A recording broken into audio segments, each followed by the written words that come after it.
The old man in the cold saved the orphan with the child, and upon bringing them home, was stunned by the groom's reaction to his daughter's fiancé. Little Liam, 5 years old, rubbed his sleepy eyes, not understanding why his mother had to get up so early. Ash understood her son perfectly well. The last thing she wanted in the world was to leave this warm and cozy home in the cold, especially with her little son. But there was nothing to be done. "I'm very sorry, but I have to raise the rent," Grace Vincent, the landlady of the house Ash rented, announced. "Oh, and starting today, you'll have to pay 2 months' rent in advance." "But you know my situation," the tenant replied, flustered. "I have nowhere to get the money to pay in advance." "I regret it, but you have your problems, and I have mine," Grace Vincent cut in. "Tonight, you can stay, but first light tomorrow, you are leaving. If I see you here, I'll evict you with the police." "Okay, Grace Vincent," Ash nodded. "I hear you." The young mother knew she couldn't sway the landlady. Unfortunately, Ash's words didn't touch her. She was resolutely indifferent to the fact that a little child, who had recently been ill, would wander with his mother in the cold. This woman was only interested in money, so she had already found other tenants who were more financially capable than Ash. However, it wasn't just about that. Ash understood perfectly well that her dire situation was far from the only, and perhaps not even the decisive argument. It was because Ash had caught the eye of Robert, Grace's son. Ash's attempts to rebuff Robert were firmly stopped, and a rejected man could become a very dangerous enemy. Ash had no idea what Robert might have told his mother, but the result was far from comforting. Either way, the mother believed her son, a loafer and drunk who had recently returned from prison. She had nothing left to do but take her little son by the hand and leave the house in the cold weather. Ash and the child trudged along the cold streets. The girl loved her hometown very much, because that's where she was truly happy, and her parents were alive and well. For Ash, this city was the most beautiful in the world, and she didn't care that she had nothing to compare it to. Ash knew one thing: this city was her small homeland, and that was why it was the best in the world. The girl's father had died during a riot, and she and her mother were evacuated to a neighboring town. The new place of residence seemed cold in every sense. The people were unwelcoming, and early March was not as warm as back home. They were assigned a small house without amenities in a residential area on the outskirts of town. Well, at least they had a roof over their heads. Trouble seldom comes alone. Within a week of their arrival, Jenny Anders fell ill. The doctors suspected pneumonia but flatly refused to hospitalize her. "No documents," the paramedic said curtly. "That means she's not entitled to care." "But how can that be?" Ash stammered. "We just arrived a week ago and haven't had time to sort out the paperwork." "That's not our problem," the paramedic shrugged. "We can't take your mother to the hospital. Even if we did, our chief physician would order us to send her back. That's the policy." "I see," Ash replied with a defeated tone. A few days later, Jenny Anders passed away. Fortunately, the neighbors were kind and helped as much as they could.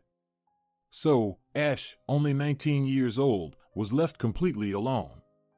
She had almost no money, and to arrange a burial allowance, she needed documents, which also meant additional expenses. Ash got a job as a promoter. She handed out advertising leaflets. One day, when the exhausted girl sat down on a bench in the shade to rest, a charming young man approached her. "Tired?" he smiled. Understatement, Ash smiled back. "Yeah, it's tough work," the guy said. "It seems so simple, but it's anything but." "Did you also work as a promoter?" "Why did I work?" he smirked. "I'm working here now. I've been watching you for 3 days, and you haven't once looked my way." "You're Ash, aren't you?" "Yes," the girl replied, surprised. Did this charming guy actually find out her name on purpose? "I'm Peter," he said. "Let's get acquainted. Ash, how about we go into that cafe and celebrate our meeting?" "But I don't have any money," she said, feeling embarrassed. "Don't worry about money. I'm inviting you, so it's on me." Is it all right if I address you informally? That's fine. I actually feel like an old lady when people use you with me. I feel the same way, Peter laughed, not like an old lady, of course, but like an old man. He made a mock-serious face that made Ash laugh heartily. The guy seemed amusing to her. Besides, there was no one in her life at the moment with whom she felt at ease or could trust. At first, everything was wonderful. The young people spent a lot of time together, and Peter turned out to be quite a character in terms of entertainment.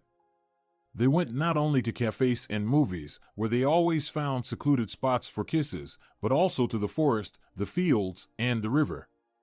Peter told her stories about these places. Sometimes Ash doubted the accuracy of his tales, but it didn't matter. Peter told them so engagingly, and she loved listening to him. At the advertising agency, they were referred to as the fiancé and fiancée. For the first time in a long while, Ash felt like she was truly living rather than merely existing. Everything changed when Ash discovered she was pregnant. It happened a couple of months after their meeting. Well, sweetheart, men don't get pregnant, Peter shrugged, so this is primarily your problem. You should have taken care of protection. How was I supposed to know? Well, anyway, I'm pregnant, Ash said, almost crying. And I don't think it's just my problem. Come on, what do you expect from me? That I'll marry you? Why on earth would I want a refugee and a pauper?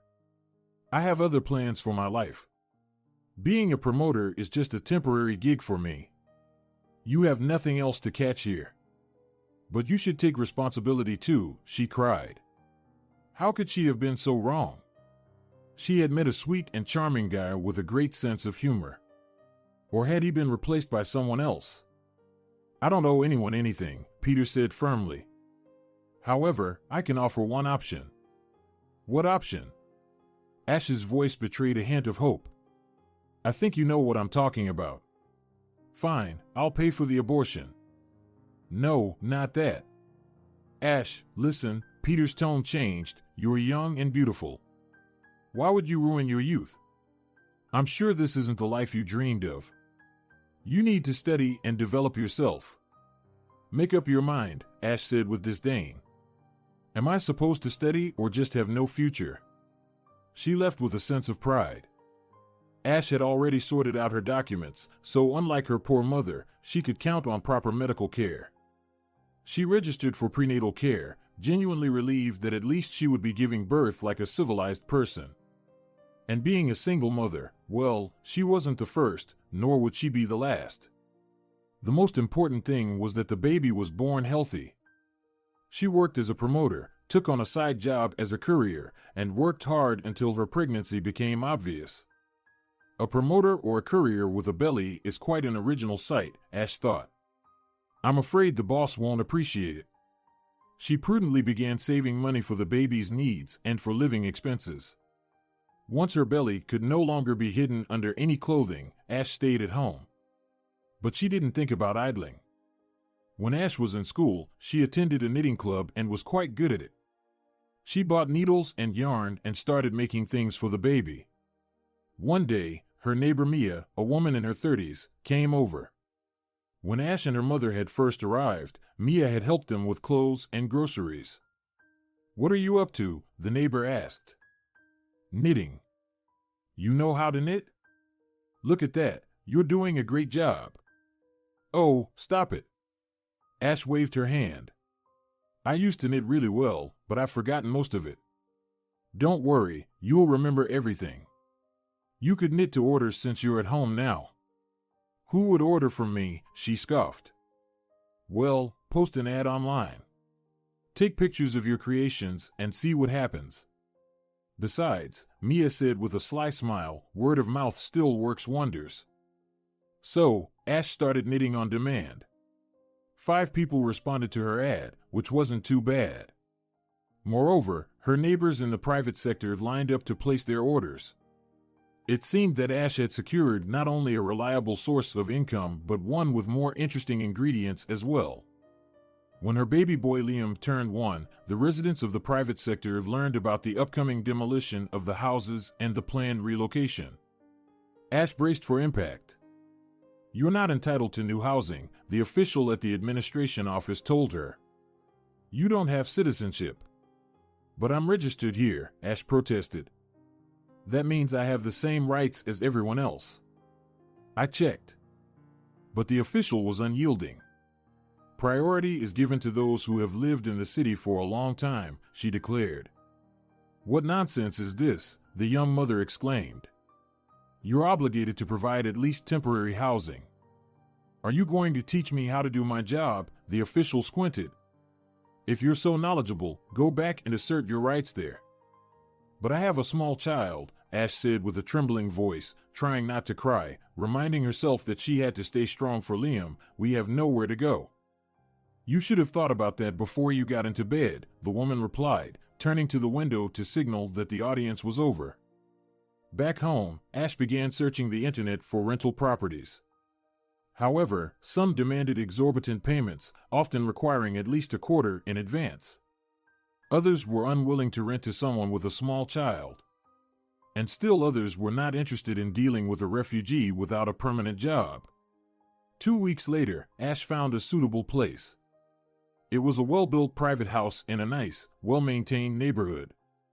The price Grace Vincent asked for seemed quite reasonable. Ash had lived in that house for 4 years and would likely have stayed there for a long time. However, Grace Vincent's son, who had returned from prison, threw Ash's plans into disarray.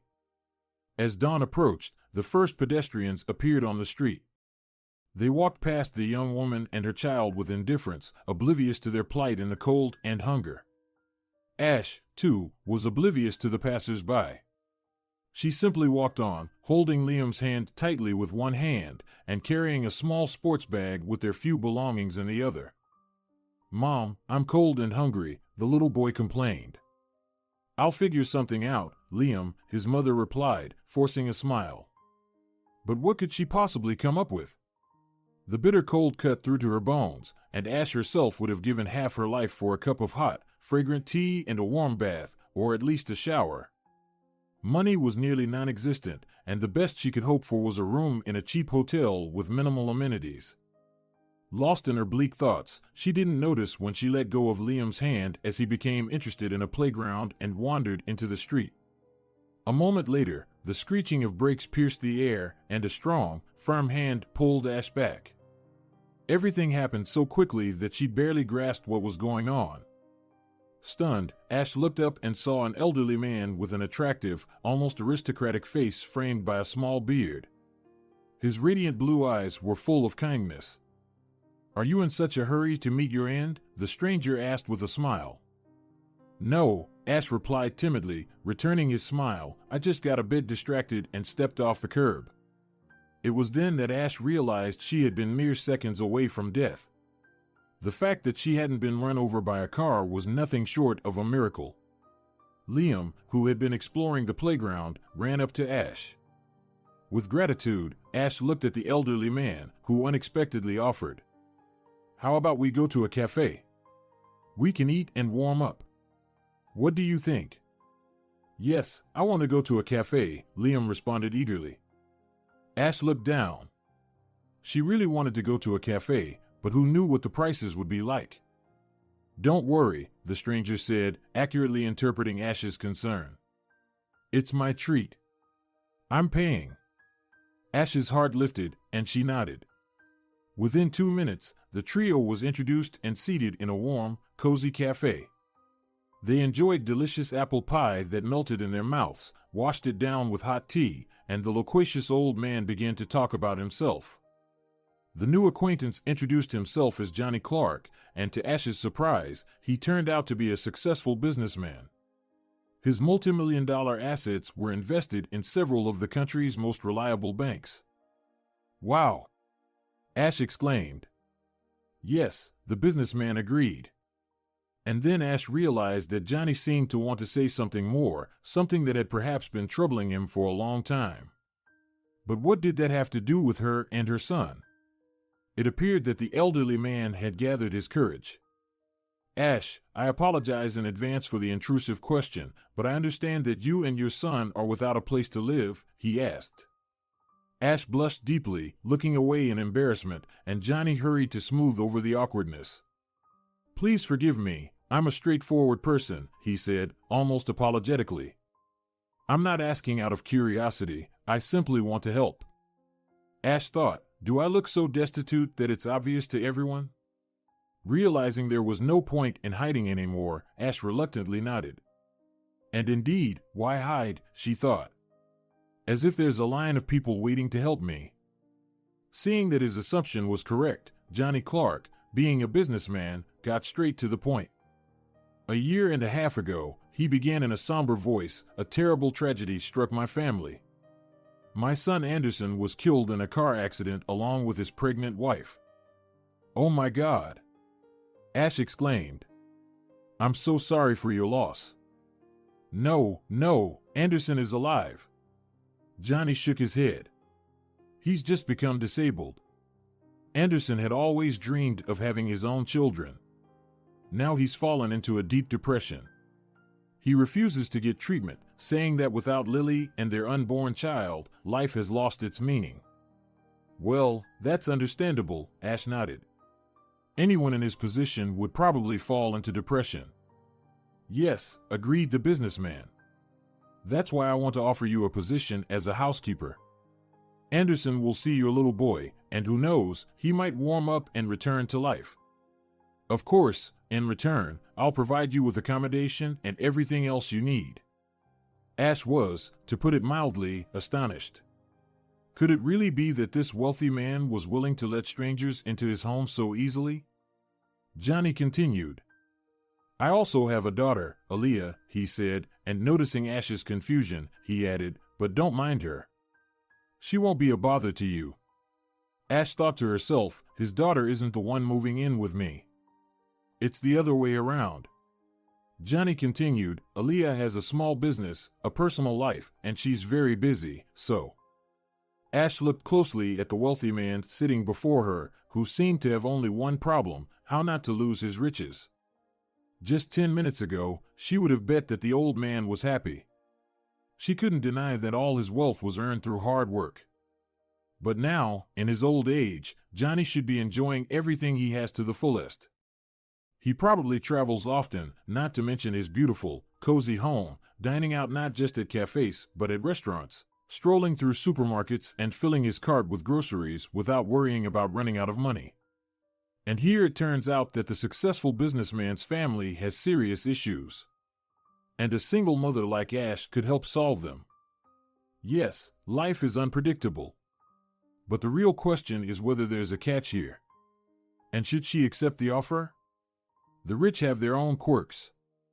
Today you're needed, and tomorrow you might be asked to leave, as if they were just playing. For them, ordinary people are expendable.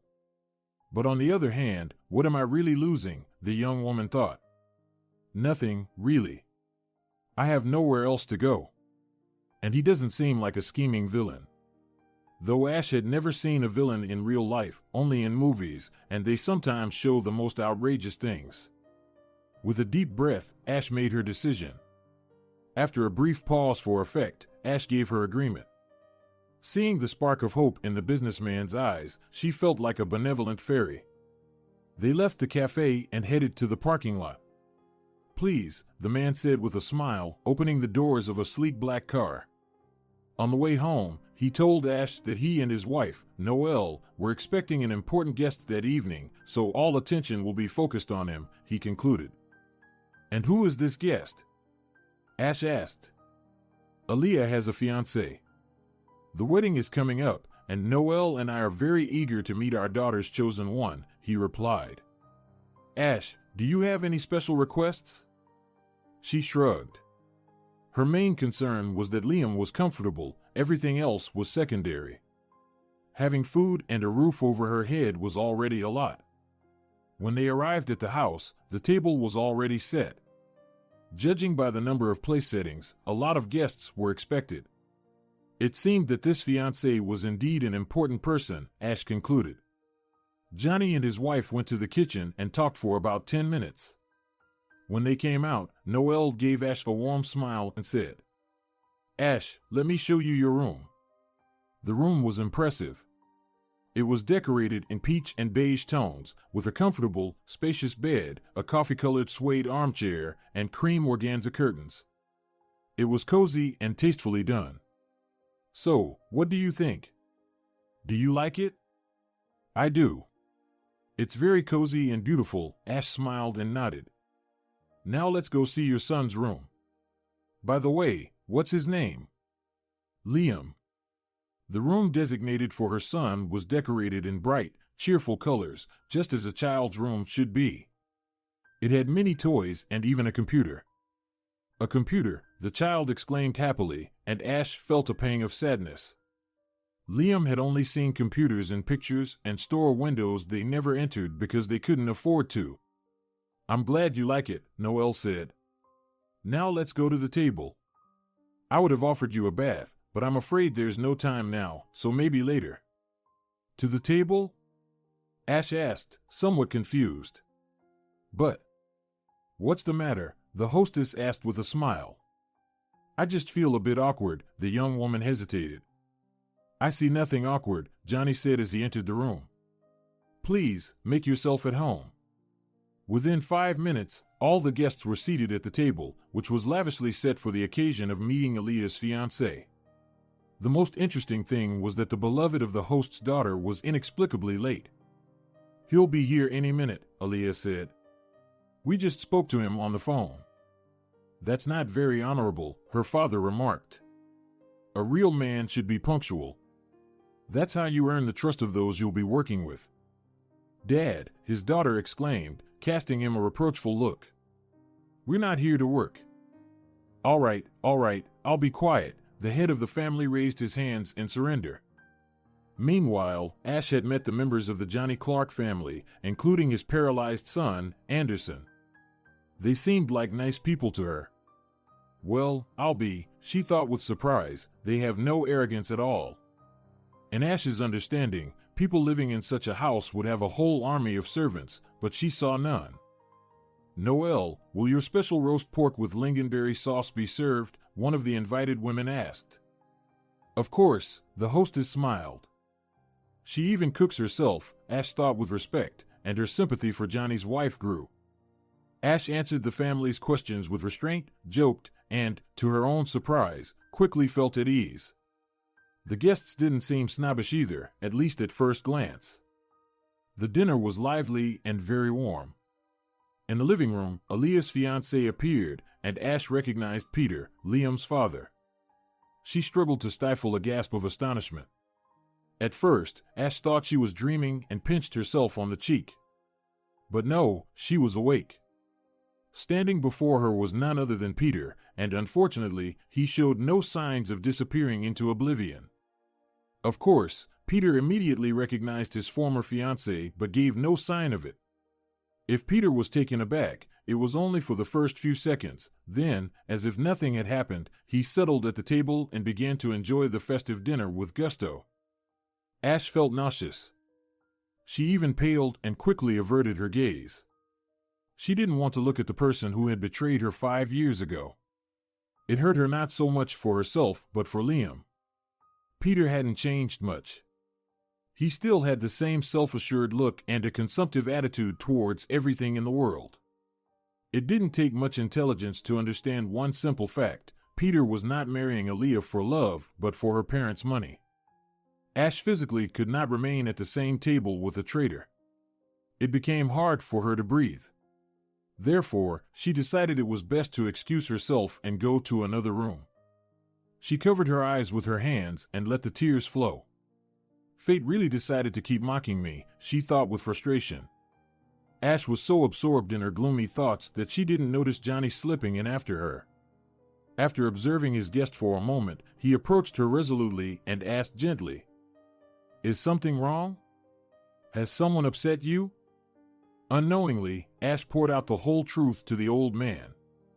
Johnny's face immediately changed, and he clenched his fists tightly. What he couldn't tolerate was betrayal, and the shameful secret of his daughter's fiancé shocked him deeply. I won't let this go, Johnny thought. No, the head of the family did not publicly cause a scene. He courageously waited until the end of dinner and then took the scoundrel outside to express his thoughts.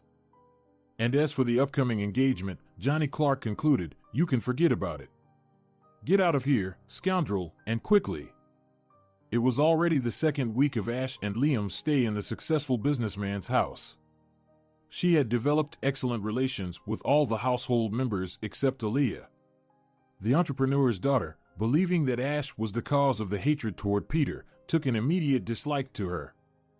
Johnny Clark did not explain to his daughter the reason for the quarrel with her fiancé, but Aaliyah felt it was all Ash's fault. The wealthy heiress did not miss an opportunity to belittle the young woman.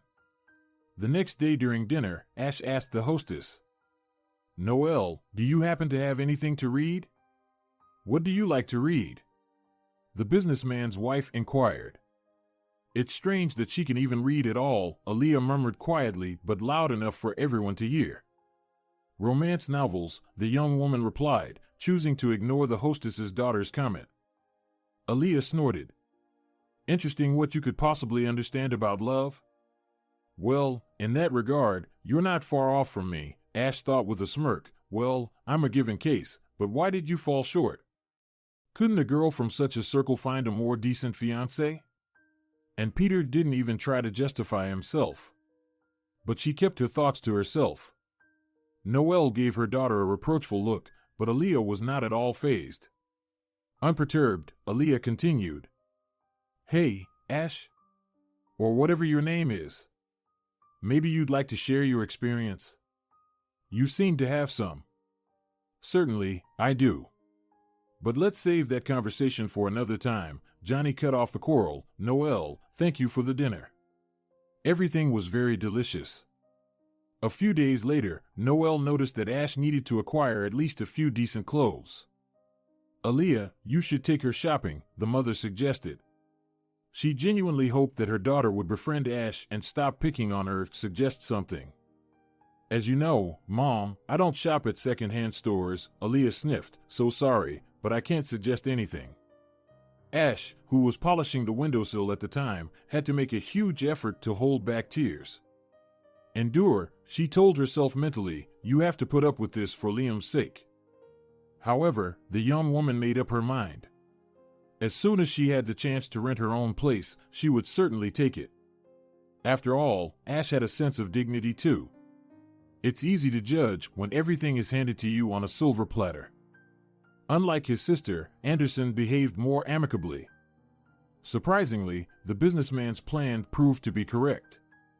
The young man did indeed lift his spirits.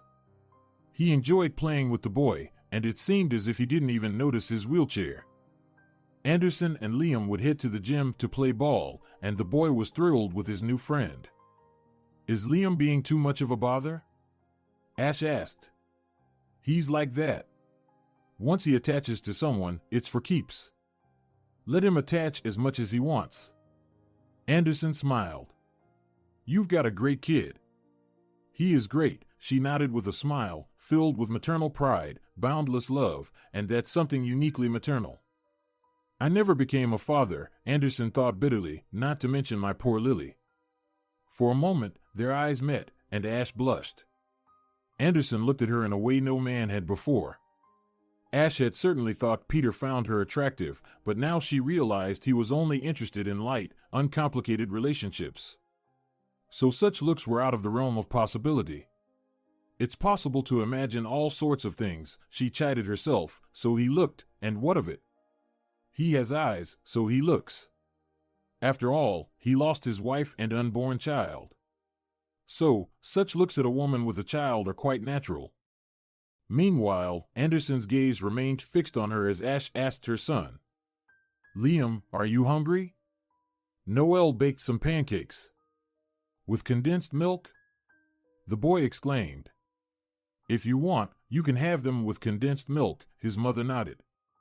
I suggest we head to the kitchen and enjoy them together, Anderson smiled.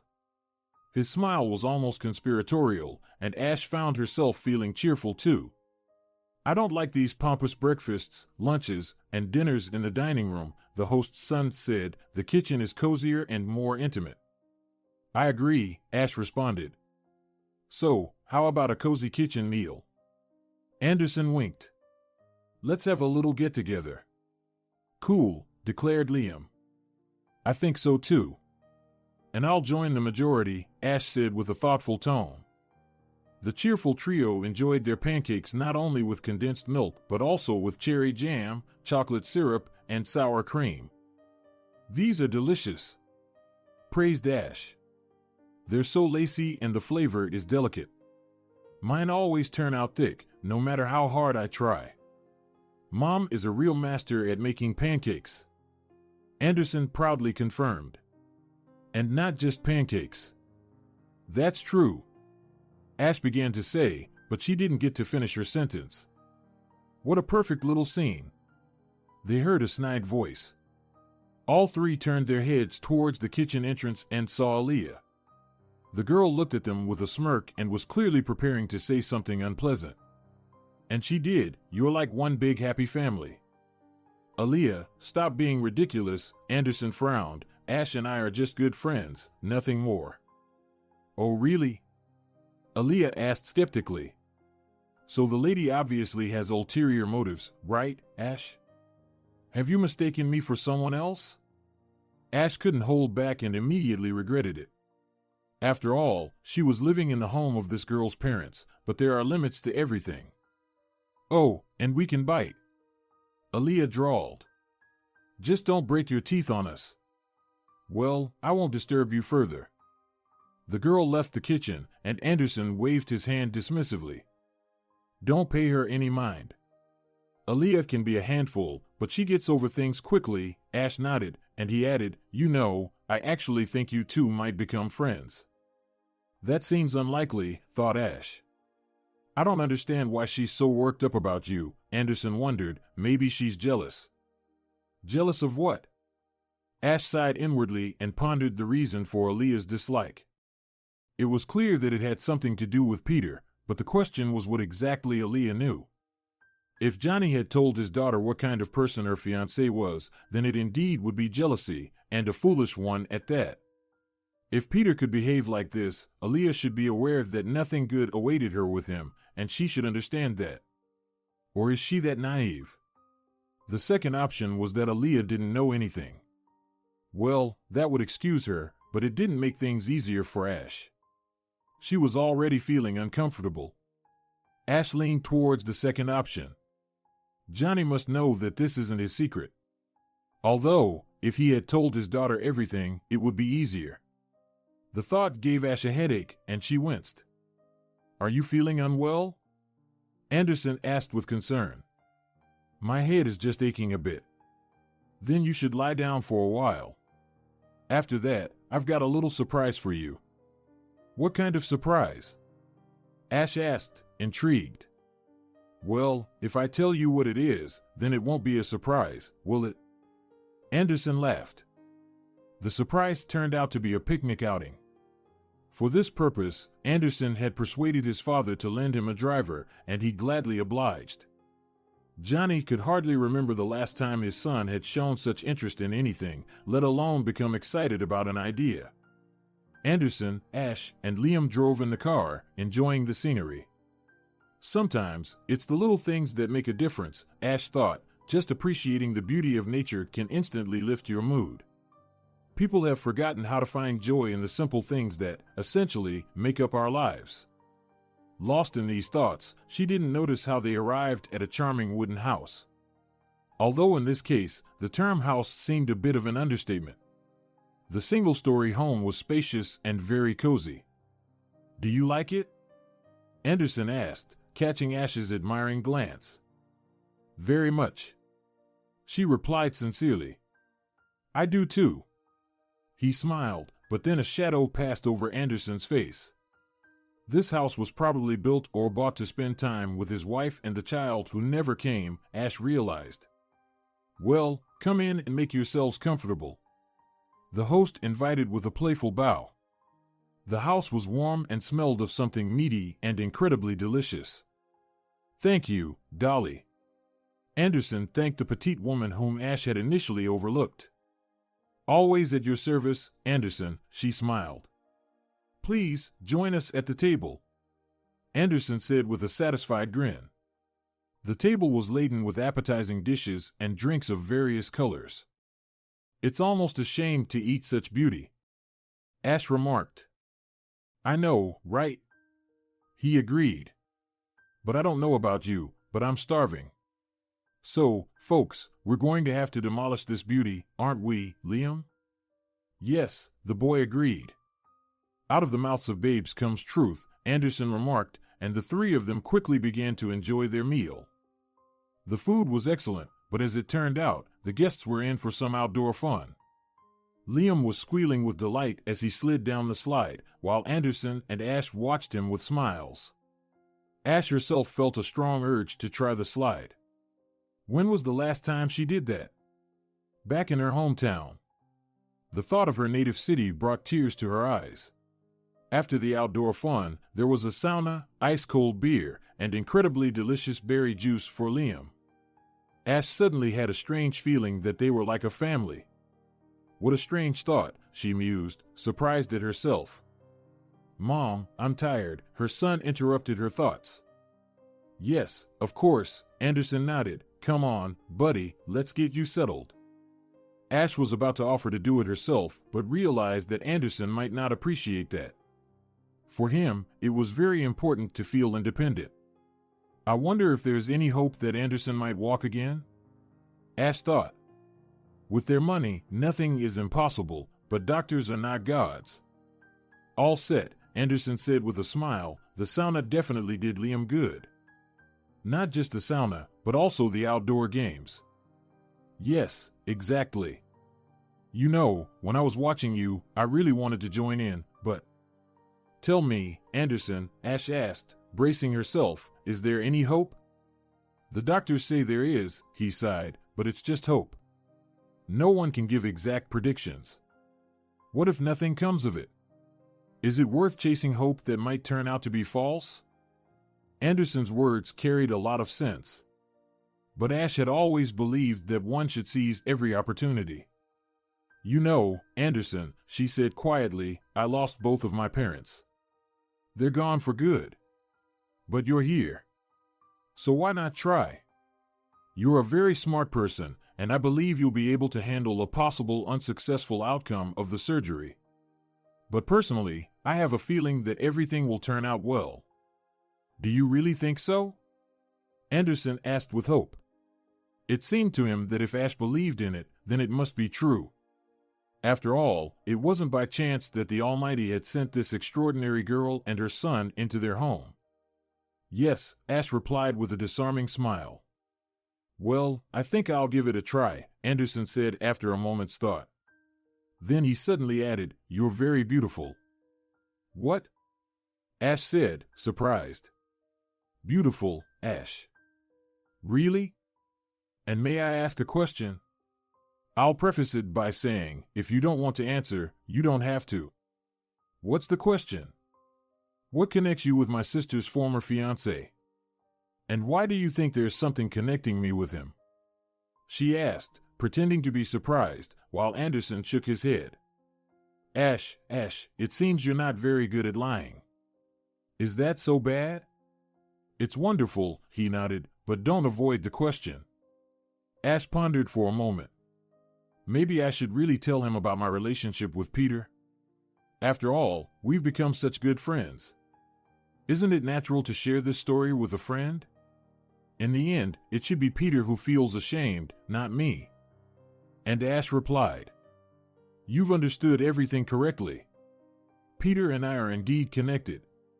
More precisely, someone connects us. Peter is Liam's father. He left me when he found out I was pregnant. I'm sorry, Anderson said, feeling embarrassed. I didn't mean to hurt you. You didn't, she replied. That's all in the past. Besides, I have such a wonderful son. I can be grateful to Peter for something. You can't argue with that, his friend agreed with a smile. Johnny Clark sat in his office, thinking about Ash, who had unexpectedly entered their family's life.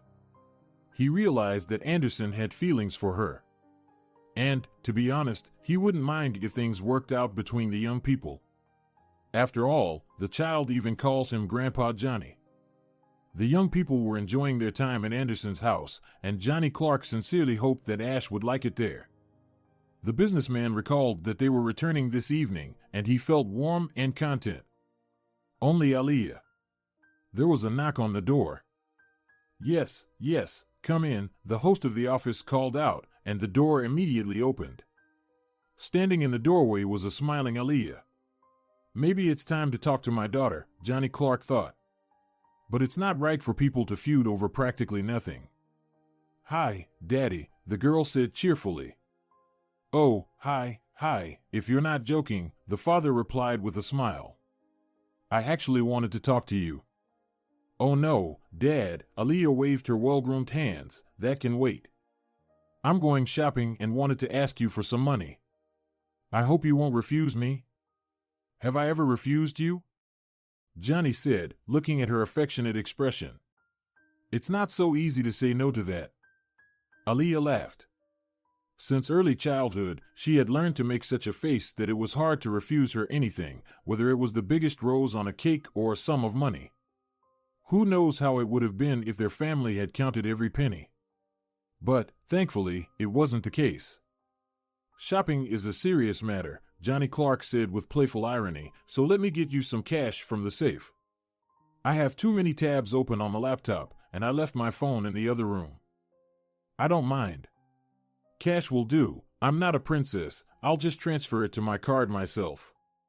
Well then, that's great, the father concluded, standing up from his desk and going to the safe. When he entered the code, he barely managed to contain a shout. With a practiced eye, Johnny Clark noticed that several stacks of money were missing. What's going on? The businessman muttered. I may not be young anymore, but I'm still far from senile. What's wrong? Aaliyah asked with concern. Well, the man clutched his chest. It was hard for him to speak. What happened? The money is missing. Missing? What do you mean missing? There are some stacks of money missing. Are you sure? I'm sure. I wonder where it went, the father sighed heavily. Well, maybe you spent it and forgot. Thanks, daughter, Johnny said with a sad smile. Are you delicately suggesting that it's time for me to retire? Well, yes, Aaliyah nodded. Sorry. Or maybe it was stolen. Who would do that? There are no thieves in my house. Who can say, she retorted. What about that girl, Ash? No, the father replied. How could she have gotten in here and even known the safe's code? You never know. Maybe she's a professional thief. She spots a wealthy guy, makes him feel sorry for her. In the end, she doesn't have to steal the money herself. Our guest might have accomplices. There are plenty of con artists these days, and you know it. Aaliyah, what nonsense! Johnny exclaimed. If I fell for the tricks of fraudsters and others, I wouldn't have lasted a day in big business.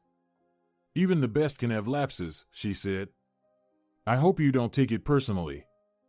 These guys are always coming up with new schemes. And where did you get such deep knowledge? He asked with a smirk. Johnny didn't want to believe that Ash was involved in the theft, but on the other hand, Aaliyah's words had a point. Fraudsters did seem to appear like mushrooms after rain, along with their methods for swindling ordinary citizens. But instead of speculating, it was better to find out for sure. Then we'll call the police, the head of the family sighed. He really didn't want to do that. Why call the police? Aaliyah countered. Let's check her first. If we don't find anything, then we can involve the police. Let them sort it out. In the evening, when the trio finally arrived, Johnny, Noel, and Aaliyah were already waiting for them in the living room. What's going on? Anderson asked, noticing their glum and clearly troubled expressions. Yes, something has happened, the father nodded. Please, have a seat. Ash, you stay too. Liam, you go to your room for now. After waiting for the child to leave the room, Johnny Clark said, This is very serious, so I won't beat around the bush. A large sum of money is missing from the safe. And do you have any suspects? Asked his son. Well, to be honest, yes, the businessman replied awkwardly. Don't get me wrong, but... Dad, you said you wouldn't beat around the bush. Yes, we suspect, Aaliyah said indignantly, turning to Ash. Do you have anything to tell us? I have nothing to tell you, the young woman replied quietly but firmly. After all, how long could she endure this? For her son's sake, she had tolerated humiliation, but being accused of theft was going too far. Nothing to tell, the homeowner's daughter asked sarcastically. I have nothing to say, Ash said firmly. If you wish, search me. And we will search you. Aaliyah, maybe we shouldn't do this, Noel suggested. After all, nothing has been found on Ash yet. Exactly, yet, Aaliyah sneered. So what are we waiting for? Ash challenged. The money was found in a bag under her bed. Everyone in the room stared at Ash as if she were about to disappear into the floor. The young woman felt like she was in a nightmare. This can't be happening, she said in bewilderment. Oh, so your accomplices were supposed to hide the money but didn't manage to do it in time? Aaliyah asked sarcastically. I don't have any accomplices, Ash replied. And I didn't take any money. Johnny Clark, do you really think I would repay you for giving me a roof over my head and a job like this? The young woman looked at the old man with such hope that he was almost willing to believe her. But how could he ignore the fact that the money was found in a bag under her bed? I'm very sorry, but you will have to leave, the man said in a choked voice. I won't tolerate theft in my house. There are respectable people who come here, and I would hate to be embarrassed in front of them one day. I hope I won't have to repeat this again. You won't have to, Ash assured him. I don't want to go, Liam protested when his mother told him they were leaving. Honey, we have to, Ash said sadly.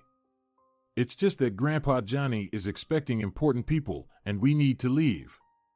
Will we come back here later? The child asked hopefully. Yes, probably. Their things were packed, and it was time to go. Ash suddenly felt a sense of déjà vu, only now she and Liam had to leave in the evening. Everything was the same, darkness, cold, and the host's children. Oh, those host's children. When they went downstairs, the family was in the living room. Only Anderson was missing. Ash understood him, though she was honestly disappointed.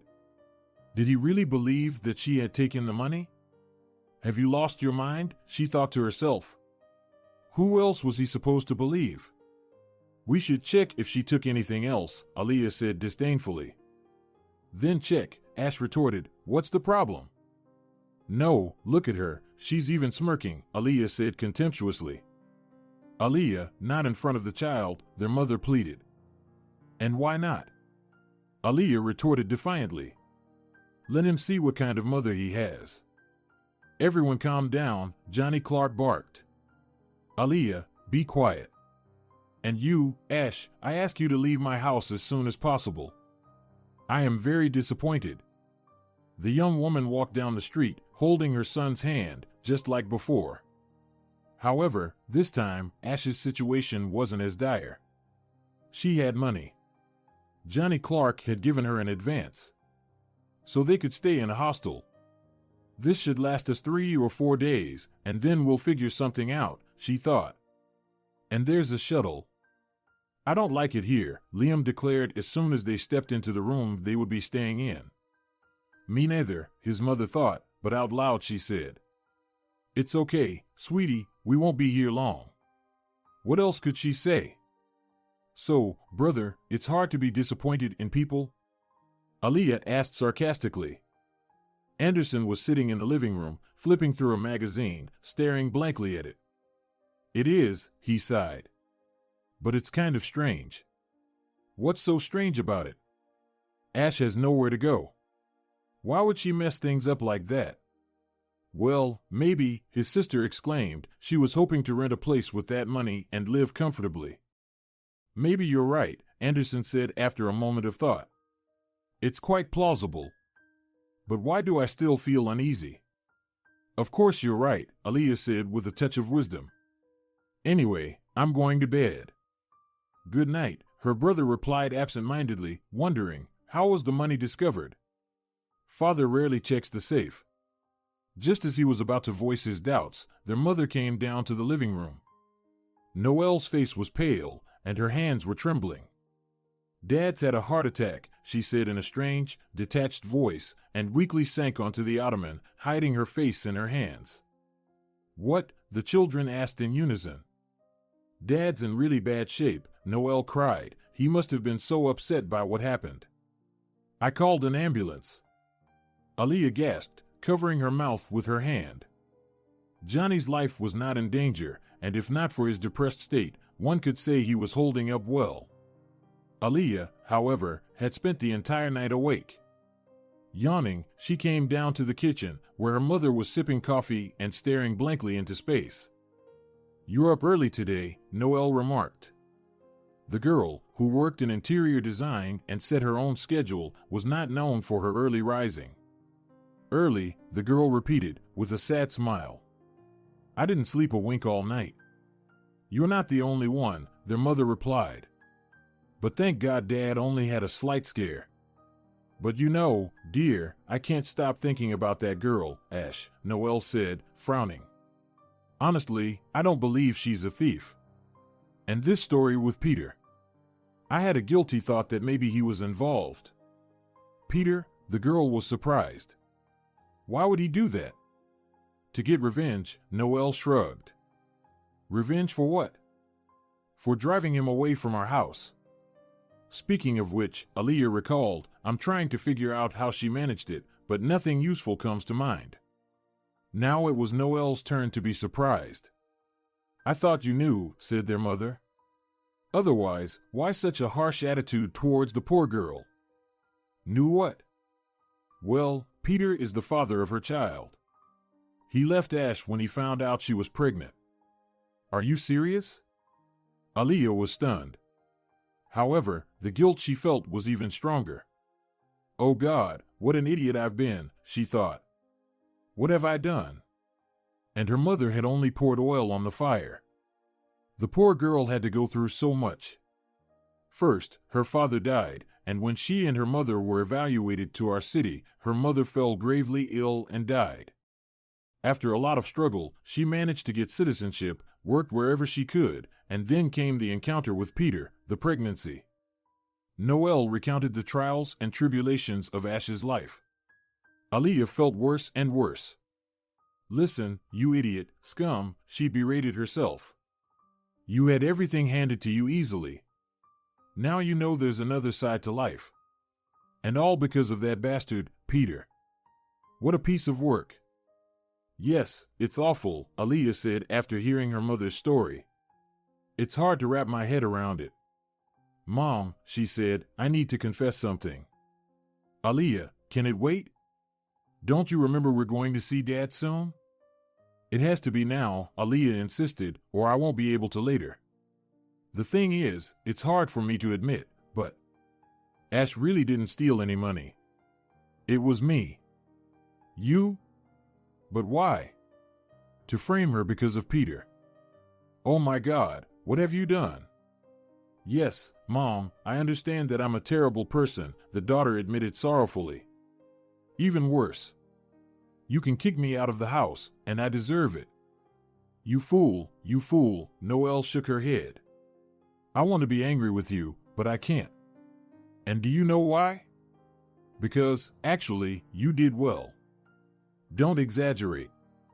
No, really. Admitting something like that isn't easy. But you did. Do you think we should tell Dad? Of course we should. The question is when. He'll be glad, but such strong emotions aren't what he needs right now. So, we'll see how things go. Johnny was in excellent condition, as if there had been no heart attack at all. You really scared us all. Anderson joked, lightly chiding him. Well, as they say, you won't get rid of me that easily. Johnny laughed, clearly in good spirits. The family enjoyed their time together, but it was evident from Aaliyah's face that something was troubling her. She debated whether or not to tell her father what she had done and eventually decided that nothing too terrible would come of it. "Dad, I need to talk to you alone," Aaliyah said. "Oh? That sounds intriguing," he replied, surprised. "You little fool," Johnny Clark said affectionately, looking at his daughter with warmth. "Well, you've given me the most precious gift you could, and it meant a lot to me. Not just to me. You nearly broke your brother's heart." "I was aware of that," Aaliyah smiled. "But I would still have given you a good talking to. For precaution." "Where did she go, by the way?" "What's the problem?" "Just call her." When Ash saw Johnny Clark on her phone screen, she frowned and ended the call. Respectfully as she might have felt toward him, she wasn't going to let him walk all over her. "Liam, I'm going to take a shower," she said to her son. "Okay, Mom," Liam replied. When Ash left, the phone rang again. "Hello," the little boy answered, sounding businesslike. Hearing Grandpa Johnny's voice, he was thrilled. "Okay, got it, I'll let her know," he said before ending the call. That day, Aaliyah came personally to pick them up in her car and apologized profusely. The women celebrated their reconciliation at a cafe and then went to the hospital to see Johnny Clark, who also apologized so profusely that it made Ash feel embarrassed. Anderson was over the moon with happiness. "I won't let you go anywhere anymore," he said, looking into Ash's eyes. 3 months passed. The family was celebrating a double occasion. But before the celebration, many things had happened. Anderson had undergone surgery in another country. The operation was successful. The first tentative steps he took with Ash's help were now considered the most important moments of his life. Of course, there was also a rehabilitation period, which Anderson managed with honor. How could he not, with the beloved woman by his side? The day before their departure from the country, the young couple sat by the dam and stared thoughtfully at the water. "It's beautiful here," Ash said, "but I still miss our places. I almost want to say my homeland.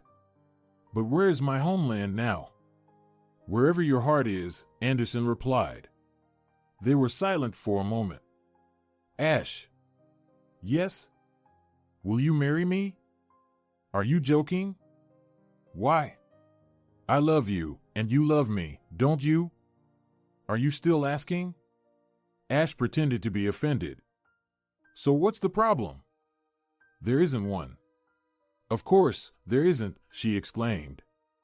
"But does it really happen like this?" "It does," Anderson said with a smile, pulling Ash close.